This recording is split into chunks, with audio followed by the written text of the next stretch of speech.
ఎలా ఉంది ప్లాన్? మీరు చెప్పిన దాంట్లో పాయింట్ లేదని, పొటెన్షియల్ లేదని నేను అనట్లేదు కిరీట్ గారు. మనం మంచి కోచింగ్ సెంటర్ పెట్టామే అనుకోండి, నేనేదో నీలాంటి టాప్ ప్రొఫెషనల్స్ దాన్ని బ్రహ్మాండంగా నడుపుతారు. అనుకోండి. అనుకోవడం ఏంటి, విషయం ఉన్నట్టుగా అంత వినయం కూడా మంచిది కాదు. నువ్వు అదరగొడతావు. తెలుసు సార్, నేను అదరగొడితే మాత్రం మనకు ర్యాంకులు రావద్దు. మధుబాబు, ర్యాంకులు అంటే బ్యాంకులో లోన్ లాంటివయ్యా. ప్రొసీజర్ తెలిస్తే అవి వస్తూనే ఉంటాయి. ఒకసారి రావడం మొదలు పెట్టిన తర్వాత మచ్చికైన జాతి కుక్కలా మన వెంటే ఉంటాయి. ఆ సంగతి నాకు వదిలేసాయి. మీ కిరీట్ దాస్ అని కాదు, టోపీ దాస్ అని పేరు పెట్టాల్సింది మీ అమ్మా నాన్న. ఇంతకీ ఈ హైటెక్ కోచింగ్ సెంటర్ మన స్కూల్లో పెట్టడానికి స్థలం ఎక్కడి నుంచి తీసుకొస్తారు? మీ లెక్కల టీచర్లకి ఎక్కలు తప్పించి లోక జ్ఞానం తక్కువయ్యా. గోల్కొండ హై స్కూల్ ఒకప్పుడు గొప్ప స్కూల్ అని చెప్పుకోవడానికి చరిత్ర అయితే ఉంది గాని చెప్పడానికి చెప్పట్టు తిరుగుతుంది. ఏదో మా ట్రస్టీల దేవాల ఐసీయూలో ఉంది గాని లేకపోతే ఈ పాటికి అంత్యక్రియలే ఇక్కడ షాపింగ్ మాల్ రావాల్సింది తెలుసా. నేనే ఆపాను. ఎందుకు? మన కోచింగ్ మాల్ కట్టడానికి. మరి స్కూల్ కూల్ చేస్తారా?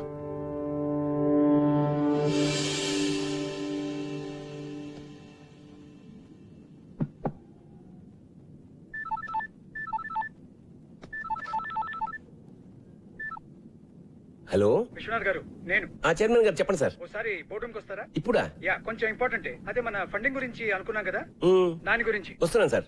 Thanks for coming at short notice. Vishwanath garu, మన బోర్డు అందరికీ జిహెచ్ఎస్ అంటే ఒక ప్రత్యేకమైన అభిమానం, ఇష్టం ఉన్నాయి. కానీ రిజల్ట్స్ లేకుండా ఈ స్కూల్కి డబ్బులు ఇన్వెస్ట్ చేయడం చాలా కష్టం. కనీసం ఒక్క ఆస్పెక్ట్లో, స్పోర్ట్స్, అకాడమిక్స్ ఆర్ మీకు ఇష్టమైన క్రికెట్లో ఏదో ఒక్క దానిలో జిహెచ్ఎస్ ని మళ్ళీ టాప్ పొజిషన్ కు తీసుకుని వెళ్ళండి. I'm with you. లేకపోతే ట్రస్టీలు ఒప్పుకోవట్లేదు. కిరీట్ దగ్గర ఒక ప్రపోజల్ ఉంది, దాన్ని అందరూ సపోర్ట్ చేస్తున్నారు. కిరీట్? యా, కిరీట్ అంటే ఏదో బిజినెస్ ప్రపోజల్ అయి ఉంటుంది. Of course. మన స్కూల్ గ్రౌండ్ లో ఒక ఐఐటి ఎంసెట్ కోచింగ్ సెంటర్ కట్టాలని Kireet idea. What? I can't believe it. ఇది చాలా దారుణం సార్. ఆ గ్రౌండ్ లేకపోతే జిహెచ్ఎస్ ఆత్మ లేనట్టు సార్. ఎంత చరిత్ర ఉంది సార్ ఆ గ్రౌండ్ కి. ఎన్ని జ్ఞాపకాలు, ఎన్ని విజయాలు. ఆ గ్రౌండ్ లేకపోతే. విశ్వనాథ్ గారు, ఏళ్ల కిందటి జ్ఞాపకాలకి ఏం విలువ ఉంటుందండి కిరీట్ లాంటి వాడికి? మీరేమైనా చేసి ఆ గ్రౌండ్ ని కాపాడాలి. ఏ క్షణమైనా కిరీట్ ఈ ప్రపోజల్ తో మీ దగ్గరికి రావచ్చు. అందుకే మిమ్మల్ని ముందే పిలిచి చెప్తున్నాను. Thank you mister Shah. Good luck.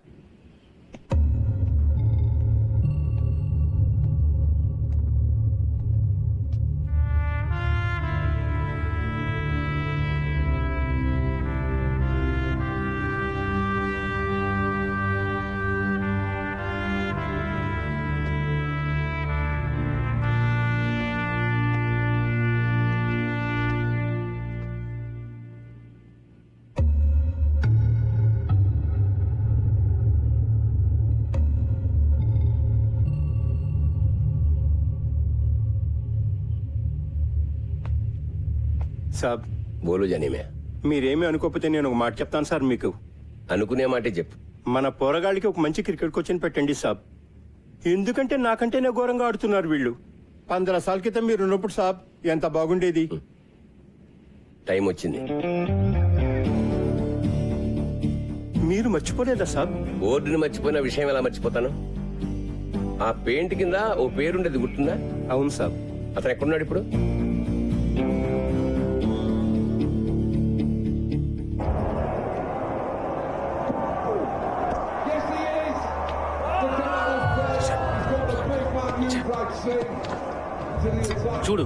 చూడరా మన వాళ్ళని.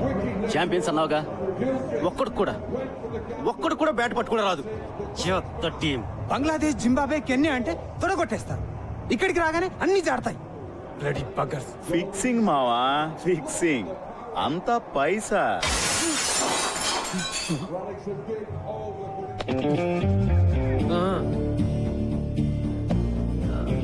సారీ అండి, ఇంకా వేరే ప్లేస్ లేదు.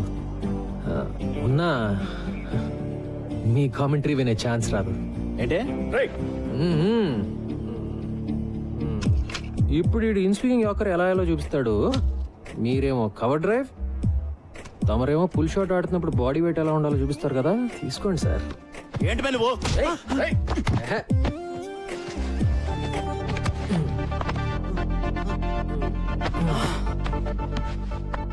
మన దేశంలో ఒకటే ఒక జబ్బు బాబాయ్. తెలిసిన విషయం సరిగ్గా చేయకపోవటం, తెలియని విషయం గురించి అతిగా మాట్లాడటం. నిన్ను చూడడానికి మాత్రం చదువుకున్న వాళ్ళగా ఉన్నావు.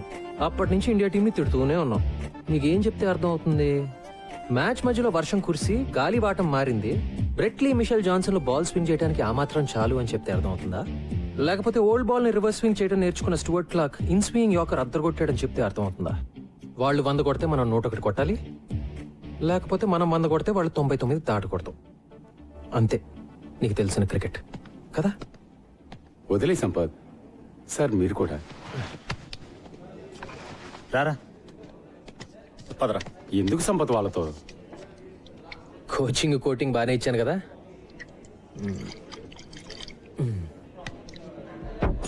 ఏయ్ జాగ్రత్త. Sorry about the table.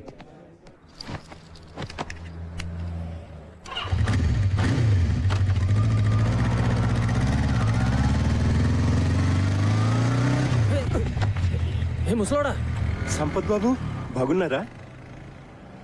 Janimiya? GHS Janimiya? అవును. ఏంటిలా?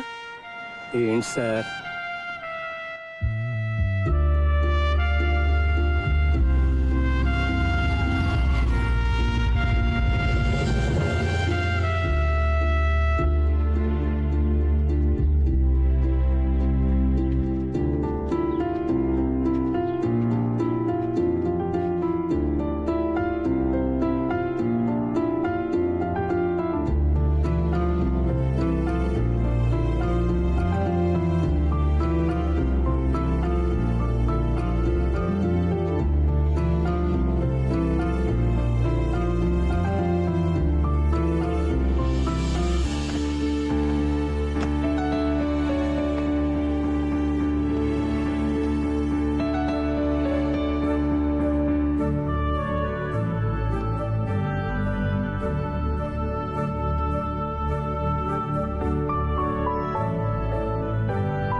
ఎక్స్క్యూజ్ మీ, ఎవరు కావాలి మీకు?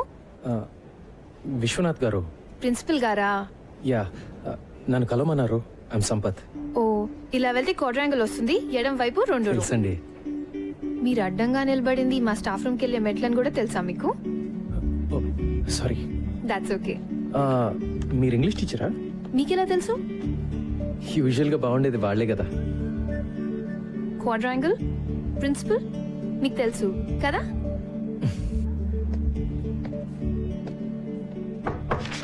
Can I come in sir? Oh Sampath, రారా, కమిన్ కమిన్. ఎన్నాళ్ళకే ఎలా ఉన్నారు? Fully fit. నువ్వెలా ఉన్నావు? ఫుల్లీ అన్ఫిట్ సార్, చూస్తున్నారుగా. నీలో నేనేం చూస్తున్నావు నీకు తెలిసే ఛాన్సే లేదు. రా కమాన్. నీ బ్యాచ్మేట్ పేర్లు కొన్ని పేపర్లు చూస్తుంటా నడప. నీ పేరు ఎక్కడా కనపడదు. క్రికెట్ ఆడలేదా? ఆడుతున్న వాళ్ళ కనపడుతున్నానా సార్? క్రికెటింగ్ రోజులు ఎప్పుడూ అయిపోయాయి. జాబ్ ఏమని చేస్తున్నావా? లేదు సార్, బిజినెస్ అయితే ట్రై చేశాను. పార్ట్నర్స్ తో పడక బయటకు వచ్చేసాను. ప్రస్తుతానికి ఖాళీ.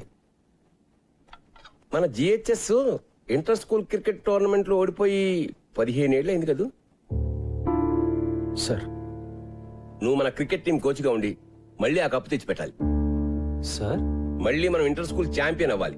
ఆ బాధ్యత నీది. నీకు 3 నెలల టైం ఉంది. ఎప్పుడు స్టార్ట్ చేస్తున్నావు? సార్ మీరేమీ అనుకోకండి సార్, నేను బ్యాట్ పట్టుకునే చాలా రోజులైంది. ఇప్పుడు ఈ కుర్రాళ్ళకి కోచింగ్ ఇవ్వగలనని నేను అనుకోవట్లేదు సార్. నువ్వు అనుకుంటే ఏం లాభం? నేను అనుకోవాలి. నేను అనుకుంటున్నాను. అంటే నా ఉద్దేశం అది 3 నెలల్లో నన్ను వదిలేండి sir please. Appointment order type కూడా చేయించానయ్యా నన్ను కాదనమని. అది కాదు సార్, మీరు సంపత్, ఇది క్రికెట్ టీం ఛాంపియన్షిప్ గెలవడం గురించి మాత్రమే కాదయ్యా, విషయం చాలా పెద్దది. సార్ నేను అనేది గారు